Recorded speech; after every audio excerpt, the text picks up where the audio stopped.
I'm Terri Elton.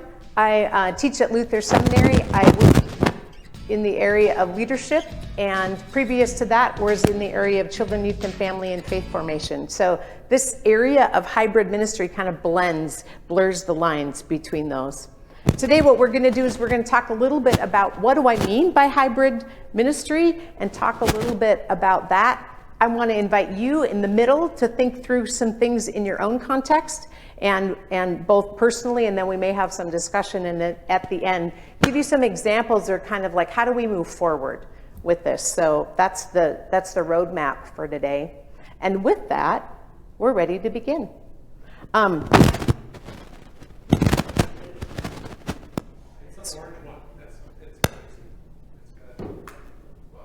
Is it this or this?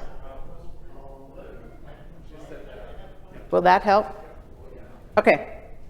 So I want to go back to the beginning here and talk about what just happened. Now, just is maybe overrated, right? It's been a year and a half. But here's a couple things I want to say with regards to hybrid ministry. One is, in case you haven't figured this out, this is like stating the obvious. The traditional way of doing ministry has just been disrupted. And disrupted to the point that there's a before and after. Like we don't ever go back to what was before because we've been changed. All of us have been changed. But here's a few things that I want to say about that. Ministry, for many of us, myself included, I'm 57, so 6 decades almost of life, right, in the church. Ministry was really organized around programs, right? Things that the church organized and at varying levels of formality, depending on your size, depending on your location, right? And that way of organizing ministry, of doing social outreach, of evangelism, of doing faith formation, all of those kinds of things, like literally in March of 2020 said, you can't do it that way, boom, right? Like a light switch. And while many of these things were happening prior and we were feeling movements before, there was a literal marker that says you no longer can put people in the same room physically without masks, breathing the same air, right, to do your ministry, okay? So for the next, I'm gonna say year, longer, whatever, because in varying parts of the country, this non-gathering time has had different timelines. But a year is a really long time to have to try and do what we're called to do without that primary means available to us of physically gathering, okay?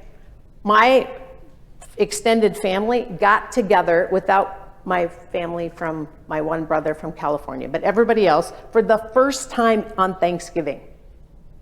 Vaccinated with testing, right? We've had our first time, and it's still complicated with that. And we're not exactly sure what's gonna look like at Christmas, et cetera, right? But that's like a really long time to have to do what we're called to do. So we were forced to go into some digital spaces. And that was good to have those tools, right? Now we're going, now what? Now as we're able to come together and as we're able to have those tools and as people are in different places in their lives, what now?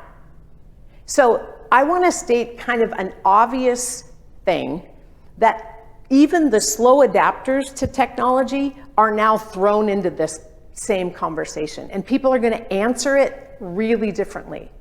I'm going to use Luther Seminary. We have been teaching online for over 15 years. So the weekend, literally, that we got the email, how soon can you revert to transfer your classes online? And by Monday, we were all there. They announced it in 24 hours. The faculty said, we can do that. We know how to do it. We have the capacity. Would it be our choice? Of course, that was not the question. The question was, can you? Do you have the competencies? Yes, and we had the tools already available to us. I'm going to come back to that in a minute, because in many ways we were already doing hybrid ministry because we were already using all kinds of technology to do our teaching. It's just we gathered for our learning differently in different kinds of modes. So next slide. When I say hybrid ministry, what do I mean? This is a really general, this is a really complex term, and Mary Hess, my colleague who works in digital media and ministry, can tell you a way lot more about this. But for today's purposes, here's the definition I'm using.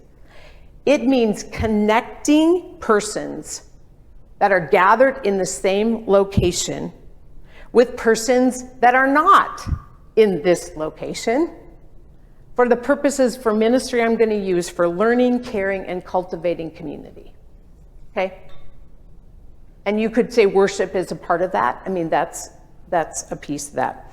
So I want you to think about what are samples, and you can just say them out loud. What are some samples of hybrid experiences? It doesn't have to be ministry that you've had where you've had people in one location connect with people in other locations via digital tools. Staff meetings at work. Yep. Committee meetings. Family Zoom meetings. We had a bridal shower over Zoom, right? I've never done that before, right? Actually got to do 2 of them. What else? Christmas, like the holiday type birthday celebrations, right? Anything? Graduations, right? Like some of those milestones that are institutional, right? We all gathered and we couldn't do that, right? Funeral. Yeah. I think of any of you big like Christmas concert people. I'm a Concordia, I'm a Cobber, but we've got Ole's, we've got Gustavus folks, whatever. I think of my colleagues and family that are how those have emerged both year 1 and year 2 in some different ways that had people gathered and online, right? So there are probably a ton more, but think about personal relationships, work or getting work done, and then celebrating milestones, funerals to weddings, kind of to graduations, but also leisure. I don't know what they would call a concert, right? But there are, I think of how kinds of musicians did home concerts with the small group that people got into and had access in ways that never would have happened before, right? So in all areas of our life, we have stumbled upon, fallen into these blended type of experiences. Some had like 2 people in a room connecting with 1 or 2 people all over. Some had a small group that gathered, right? Some were large groups as we've gotten the ability to be more together, but still with people in different parts. I think of a graduation, right? There might be people that could attend a graduation that never would have been able to travel, right? What a gift that is. So we already know a little bit about hybrid experiences outside of ministry.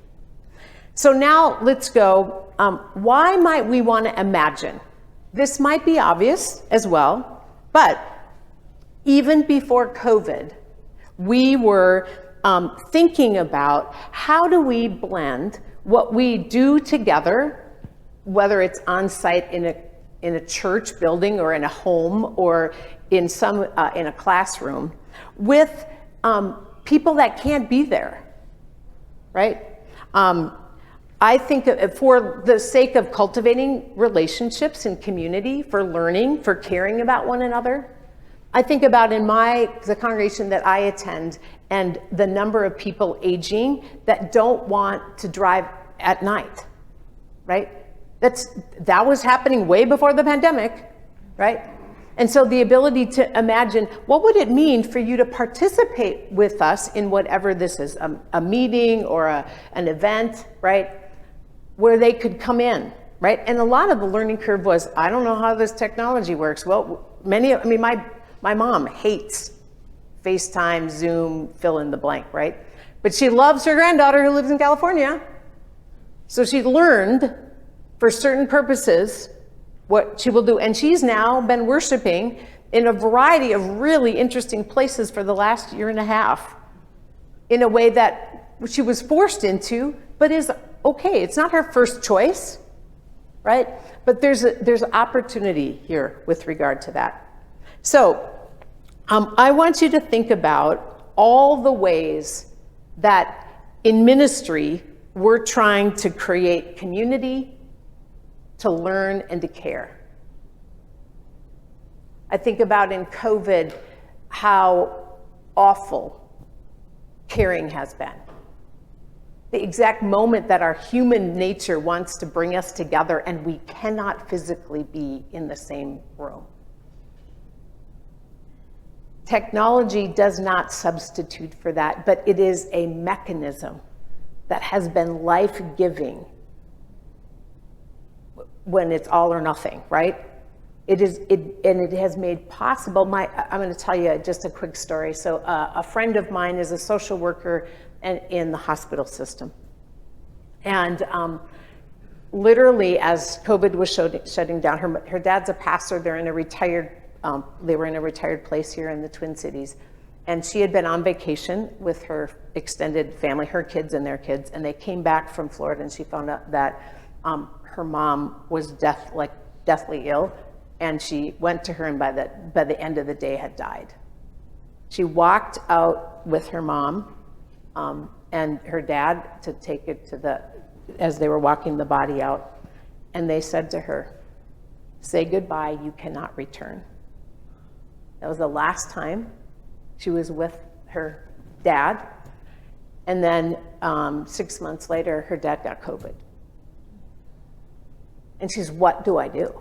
And she walks with all kinds of families in the end of life, and it was killing her, right? Not to be there.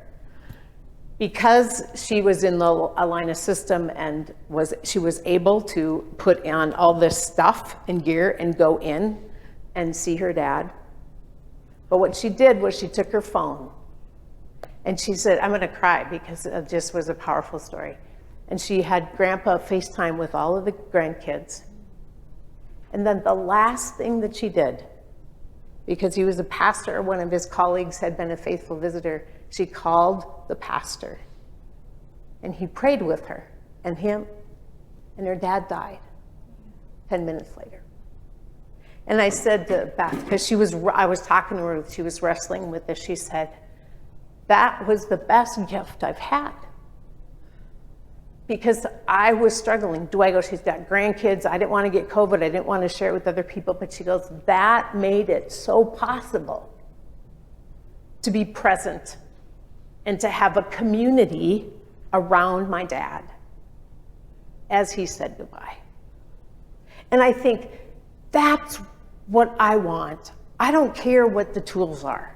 Are you with me? I want us to surround each other and to be the body of Christ at the moments that we are really called to be in, whether it's learning or celebrating or on the deathbed with each other. So as we move forward, you can hit the next slide. Are we on the right one? Yep, you're good.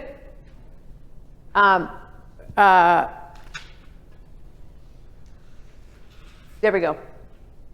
Nope, keep going. I think we're going the wrong direction. Yeah, one more. All right, here we go. So moving forward, I think the question for me is not if, it's how. How and when and what's meaningful and what gets in the way. And so the question I want to ask is, how do we discern? How do we discern what the means or modes of ministry that we're called to use in our context? Because this is where context really matters. This is where the people we're called to serve have different expectations, different realities, different challenges, different opportunities. And so what I want us to help think about is it's not if we're going to do this, it's how do we discern what is the right way to blend this together? So with that, you can hit the next slide. I want to ask another question. What if our call as congregations, as living dynamic communities of faith with a geography, with an address and a location somewhere in the world? What if we were called to be stewards to steward the future witness of the Christian faith? What if your job is not to keep the lights on or to make sure the budget's balanced, even though David will work hard about balancing your budget? I have confidence in that, right? But what if our primary calling is to steward this long tradition of people from Abraham and all the way through, so that in 50, 100 years from now, people know the love and the power of the resurrected Christ? That question haunts me. I've told people this, at the seminary, as we're equipping leaders, as we're joining in who God has brought to us, who are already leaders, but we're saying, what do you need to lead in the next? If I'm not looking forward, I'm behind. Now, the church historians will take care of that the other way, right? But as far as in leadership, in figuring out how to do ministry in this time and place, the capacities are changing so dramatically that I can't equip everybody with the tools they need. But what I can do is say, here are what I'm seeing as the crucial questions about how to be faithful in this time. And here's some practices that help us do that discernment. So, stewarding this witness is a haunting question that I'm asking our leaders. I'm having a few write a paper this week on it too, Esther, as you were talking about deadlines. There are 20 students that are sweating on this one right now, right? But I want you to imagine 50, 75 years from now, where your children's children's or your niece's children or the people that you work with next generation, your family lived on. I want you to imagine that time. Because when I think, and where I've started is my niece that my mom FaceTimes in California. She's 14, she's my goddaughter. My kids are late 20s, right? So she's been grown up in a very different time, very different experience. And as I teach, and as I write, and as I think about ministry, I think about what community is Dara gonna have to walk with her? Like, that's literally a picture that comes in my mind. She's an only child, during the pandemic, she was homeschooled. They went homeschool right away, and she did not return for a very long time. And she was bored out of her mind. And her parents were going crazy because they were both working, one from home, one at work. And so once a week for about 12 weeks, well, it was a little bit long, it was about 4 or 5 months. She and I just met online. Aunt Terri time. You had 1 hour of an adult, right? And I learned to play games on, like we tried everything, right? Trying to figure out how to do stuff. I sent her some things, we played with some things. She showed me different things that she was doing. She was doing some online stuff and whatever. But for me, the issue is, who's gonna be there for Dara, right? It was awful to be a 6th and 7th grader in the midst of a pandemic. Only child or not, right? She's an active athlete, and all of her sports were shut down, right? There's only so much you can do, and I think, who are the people? She needs a community. She has great questions. Is anybody gonna take them seriously? Not just about faith, but about life and about the environment. Her dad's a surfer, and they care, she's cares about those kind of things already at that age. So I want you to think about in the future. And if you were to think about, and you can write it down and you can just remember, what do you want for that generation? What do you want faith? What place do you want faith to have in guiding their life? I want Terri to know that she's loved beyond measure. And I want her to know that God has an amazing future and an amazing vision of abundant living. And I want her to have a community to help her figure out how to do that, how to find that in the world. I don't care if she goes to church or as a member of a church. You know what I mean? Like, I want a community of people that are going to help her do that. I think that's where we're at. If we figure out what's the future that we want living communities to be about, and then we back up and we say, if that's what's necessary, what do we need now? You can hit the next slide. What are the essentials? Because there's a lot of stuff we have that are nice, but are they the core to this living of faith? I don't want faith to just happen in a God box, as we call it, or in a church building. I want faith to be part of life. So for me, anytime faith and life are living together, that's a good thing. I also know the best way to understand who you are as a child of God is living next to, in the middle of God people. That's what church membership should be about. That's what we gather for, right? The people that we can come up to and say, will you pray for me? I've got a test coming up this week, and I'm worried about my health. Or can you say, we've got a disaster that happened, and we have a way that we can respond immediately to that.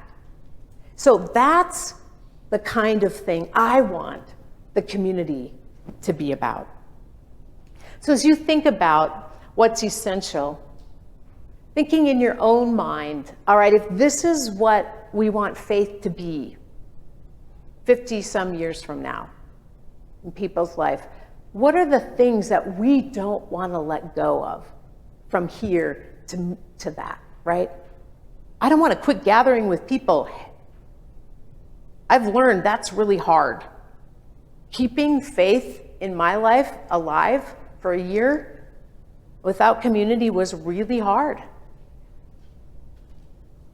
Watching videos or online in my own house is not the same, right?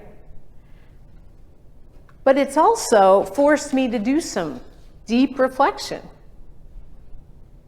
and take some ownership of, like, what is Scripture? Like, what if I was in Scripture every day, not to figure out what it had to say, you know, what Paul meant by this, but just what did it have to feed me today? What if my prayers were the urgent things of my heart? I started journaling again during the pandemic, mostly because my family didn't want to talk to me all the time. Okay, that's maybe a little overstated, but you know, like, there's only so many people to talk to. So it was a way to have a conversation kind of with God, with myself. And it was interesting to go back over time, and really my prayers were what is on my heart. Who are the people suffering? I prayed for Beth, my friend, throughout this time. And when Mother's Day came around, the first Mother's Day, having Beth and praying for her and her family over that time, it was a natural way for me to just reach out and say, I'm thinking about you and praying about you today. And for me, that's the part of faith that was awakened in this pandemic, out of hurt, out of suffering, out of isolation in some ways, being separated from community. But it also was, there were tools, online tools that helped me cultivate that, right? So I didn't have to do it all alone. So now if we say, here's where we want to go, here's some things that we think are important to get there, then how do we look at, you can go to the next slide, how do we look at what we're doing now, right? That might help us project us in that kind of direction. Maybe continuing to have worship available for those that can gather in person and not in person is actually helping you stay more connected with each other. In the past, if I was out of town, guess what? I didn't get to worship with my community. Now, when I'm at the cabin with my family, I can still worship. And I feel connected. They don't see me, but I feel different, right? There are a variety of ways that I think technology helps us. We need to have in person. So please don't hear me say that. But technology and in person together keeps us connected in a variety of different ways, ongoing, in a way that we have never had possible before. I grew up, my kids were at the age where parenting was moved to texting. That was the weirdest thing. Like, could you just call me? No, we had to text, right? No, there's a certain point that then you call mom, she would really appreciate that, right? But like, I'm gonna be late, or we're gonna do this, or whatever. And what I learned is what my kids' generation, texting means we're connected. My 2 kids are adults, they're very different, they didn't like each other for many years of their life, but they are now good friends, thank goodness, for the moment. We'll see, we'll hope that ends, right? But they are so funny. They text each other dumbest things, little videos of cats doing things or whatever, or one of them's fostering a puppy for a few times. So they're sending dumb dog videos, right? But this is what it is. That's how they stay connected with each other. What if we cared about our people in a way that said, we don't care about you just on Sunday. We don't care about you just because of what you give in the offering plate. We don't care about you just when you're in the hospital. But we're thinking about you today. And we're going to communicate with you on a regular basis. I don't know what that looks like, and this is the wrong generation to figure that out. But I do know. I know a church that started at the beginning of their worship. They go, who are you thinking about today?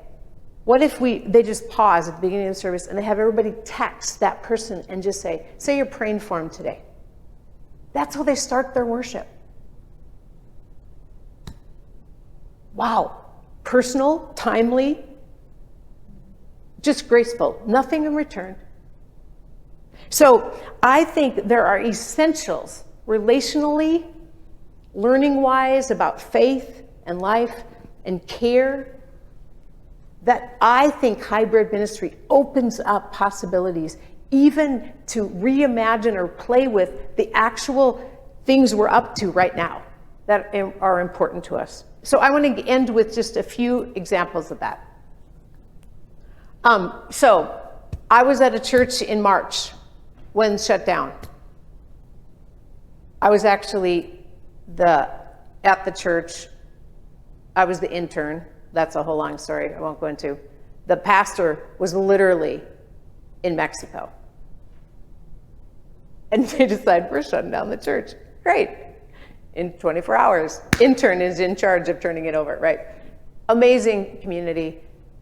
So March, it wasn't long, we were in Lent, right? And First Communion happened. So first graders been preparing their whatever, and first live worship was on First Communion. It was on Zoom, and it had all these fourth graders and their grandparents and their other family members that were important to them, all together. Now, I don't know what, I should know the date. It was April something, right? Think about being forced to be isolated, and then how meaningful having getting to not only be live with one another, but to be present at your grandkids' First Communion, right? It was so amazing. We had no clue what we were doing. It didn't matter.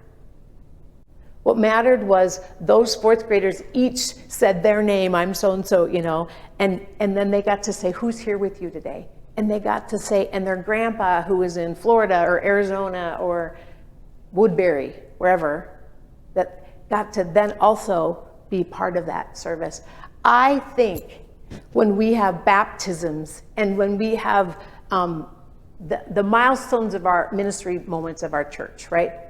Whatever they are.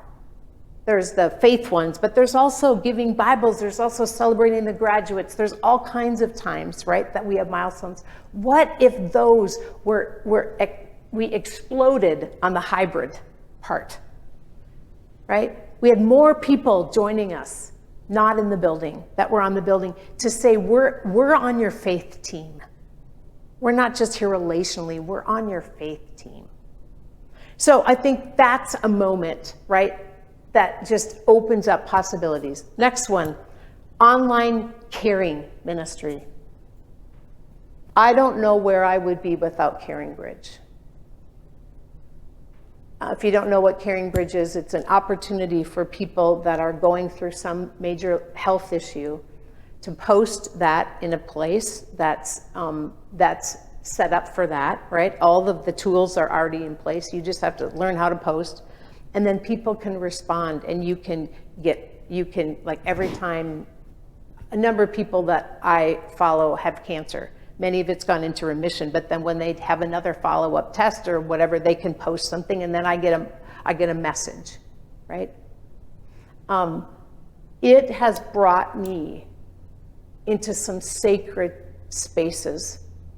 I literally have pulled up in a meeting, right, or in between meetings, pulled up something and been in tears because I've read a post from someone and it just touched me in such a way.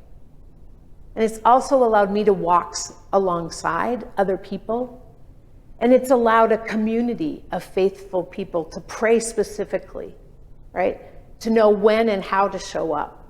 So I think of Caring Bridge is a tool that's already there, but what would that look like also for us to have care teams that were virtually connecting with one another?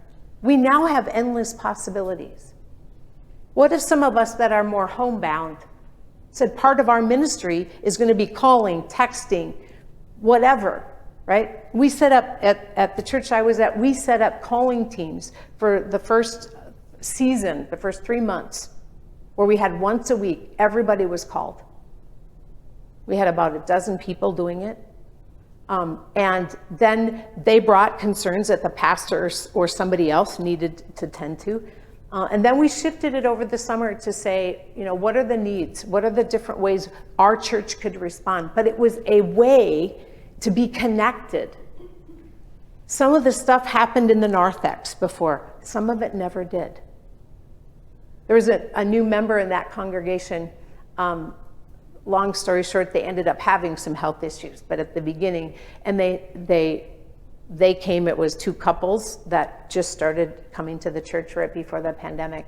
And they said that those calls and then the things that follow were such a gift, because he said, I don't think I ever have felt so connected to a church. So rather than having the pandemic make them feel isolated, and he goes, I interviewed him for a project, and he's like, I'm an introvert and I hate this stuff.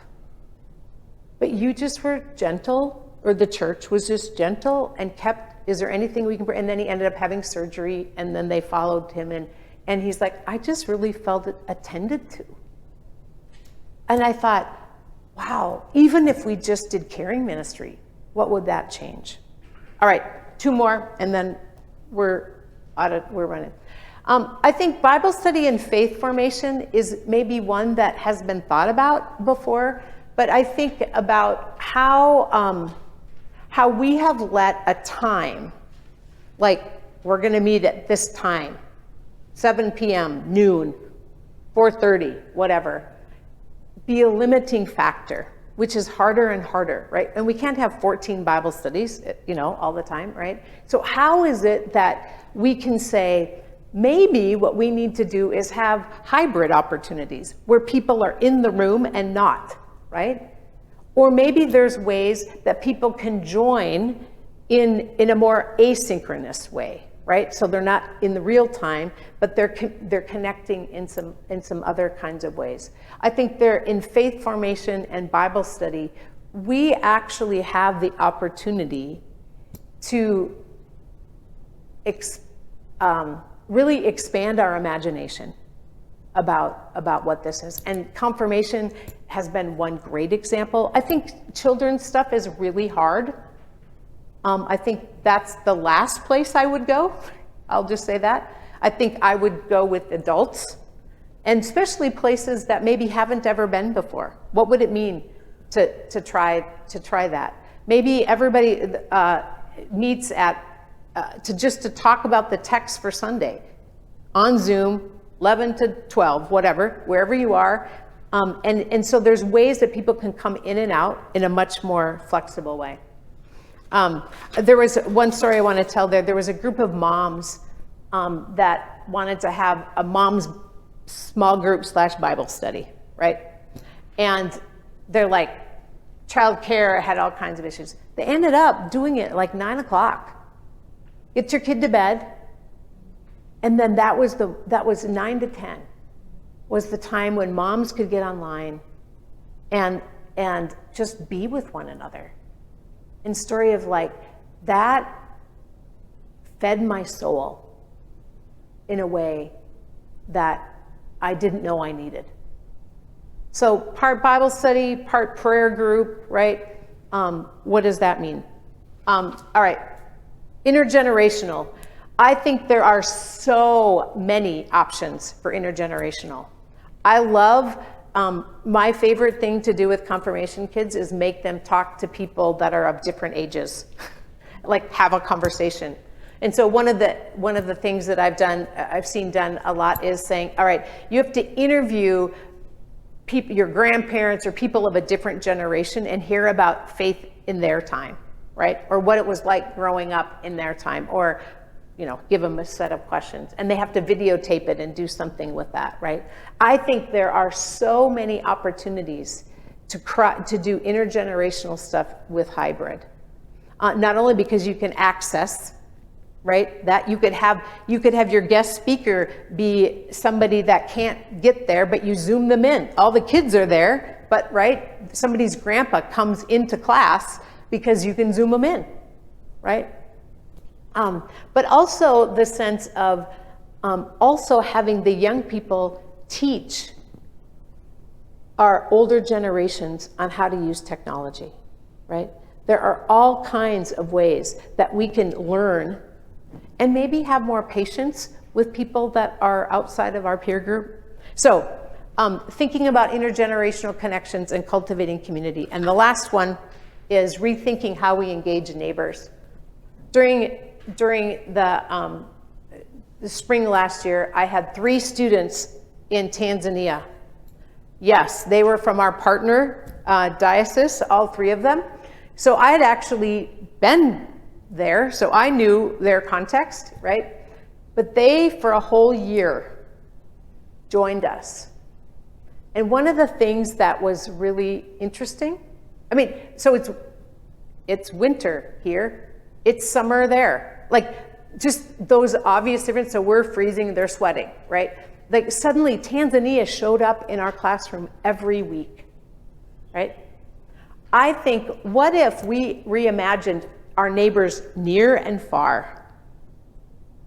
What if we didn't just have to get on a plane or, go to carrying, sharing hands or something like that, but there were other ways that we could find to connect with each other, right? I thought of it this morning.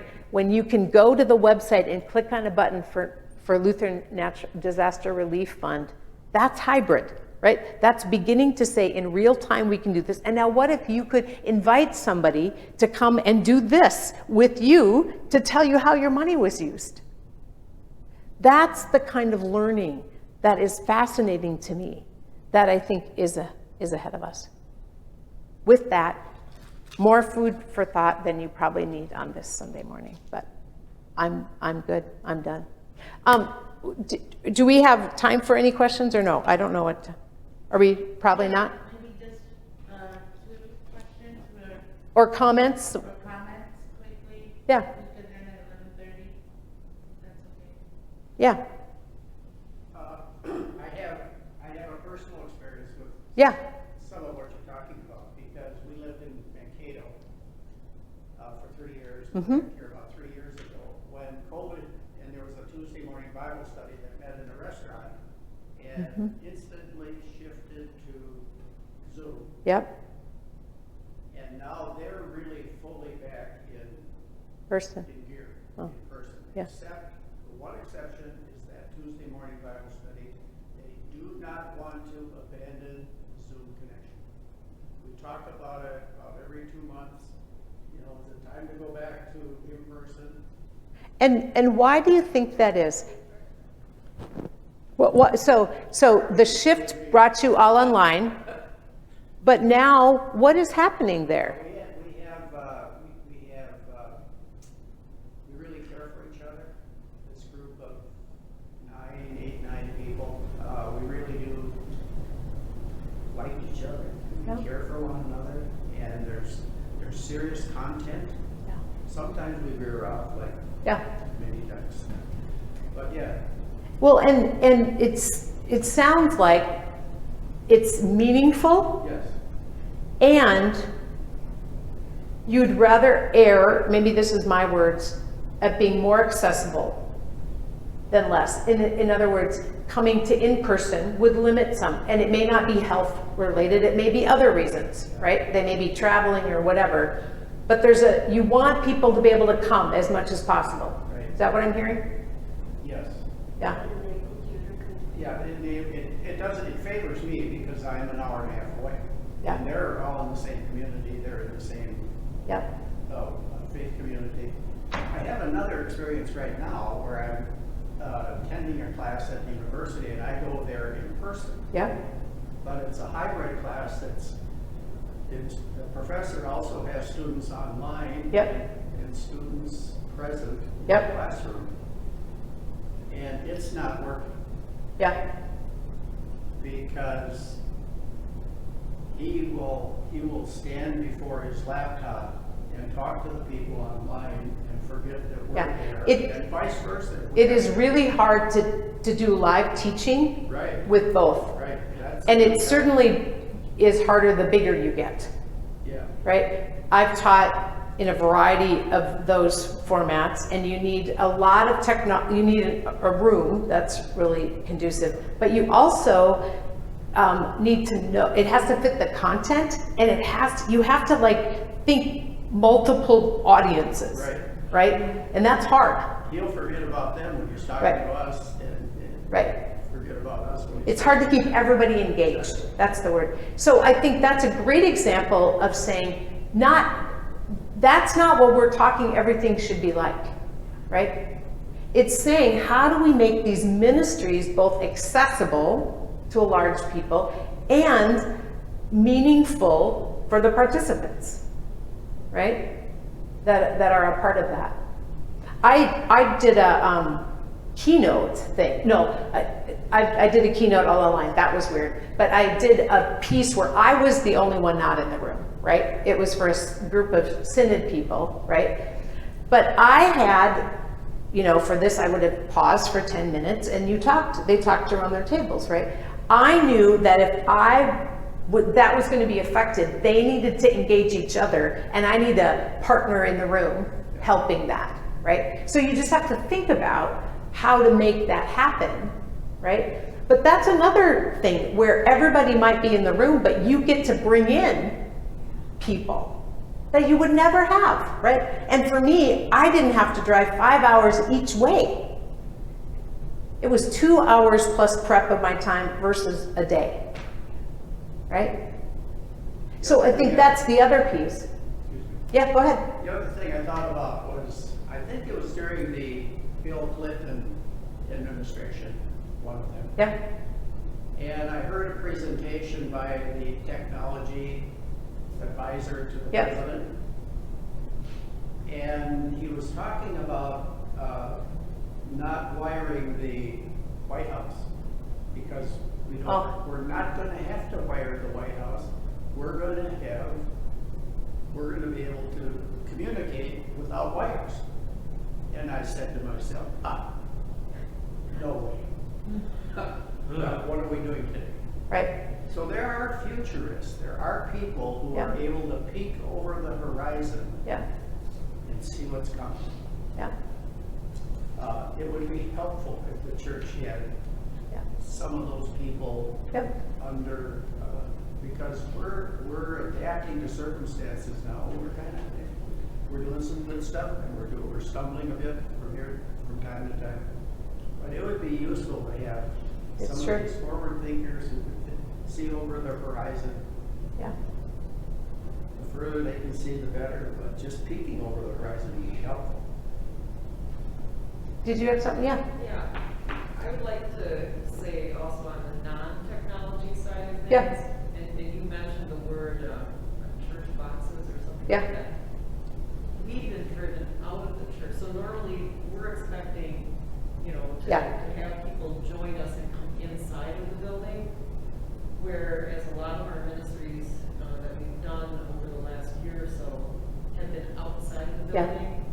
And I think that that's also bearing witness to the neighborhood. Totally. And they'll see us out in the parking lot having these events. So it is forcing us also to think of other ways that we can continue what we've done inside the building that nobody knew that we were doing it. right, Whereas now, we're kind of getting away from technology and then moving outside. and I think you bring out something I didn't say as explicitly that I wanted. We need to keep gathering, but where and how, right? For what purposes? And maybe what multiple purposes, right? I think of so many congregations that, especially in Minnesota in the warmer half of our year, right, just worship outside. And they're like you in neighborhoods. They're not on the corners of busy streets, right? And so it's not this, it's a different kind of witness when you're in a neighborhood, right? Or when you're gathering in a park or whatever. And that is a wonderful challenge, opportunity, awkwardness, whatever comes, right? With that sense of being a public church, of gathering as God's people to pray and to sing and to worship or whatever we're doing, right, out in the world. And that is equally as valuable in this time, right? So what I want to encourage you to do is look at the now with the sense of a long-term vision about what are we called to be about. I hope Como Park is known to be a vibrant ministry that doesn't have the same kind of forms today, 50 years from now, 100 years from now. Because I actually think there's a witness to the gospel out of this community. You are just awkwardly stewarding it in the pandemic, right? So with that, I want to thank you for letting me be here today.